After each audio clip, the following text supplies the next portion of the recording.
Daily. Taste the Daily. மகா சிவராத்திரியை முன்னிட்டு திருச்சி கூத்தைப்பார் மகாகாளீஸ்வரி கோவிலில் உள்ள 60 அடி லிங்கத்திற்கு சிறப்பு அபிஷேகம் நடைபெற்று வருகிறது.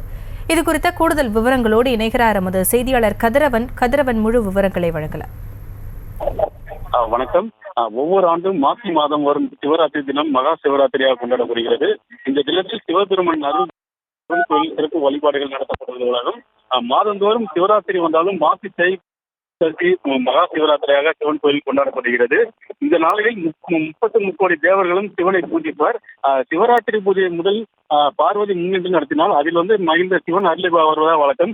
இத்தகைய சிறப்பு மிக மகா சிவராத்திரி இன்று கோயில்களில் காலை முதலே சிறப்பு வழிபாடு துவங்கி நடைபெற்று வருகின்றன. அதன் ஒரு பகுதியாக மகா சிவராத்திரியொட்டி திருச்சி மாவட்டம் திருப்பரம்பூர் அடுத்து கூத்தையப்பார் மகா காளீஸ்வரர் ஆலயத்தில் எழுப்பப்பட்டுள்ள 61 அடி உயரவுள்ள சிவலிங்கத்தில் திரவிய பொடி, மஞ்சள், அரிசி மாவு, 1000 லிட்டர் பால், சந்தனம், குங்குமம், பன்னீர் உள்ளிட்ட 12 வகையான அபிஷேக பொருட்களை கொண்டு தற்போது அபிஷேகமானது நடைபெற்று வருகிறது. தொடர்ந்து சிவலிங்கத்திற்கு வச்சம் சாற்றப்பட்டு மகா தீபாராதனை நடைபெற உள்ளது.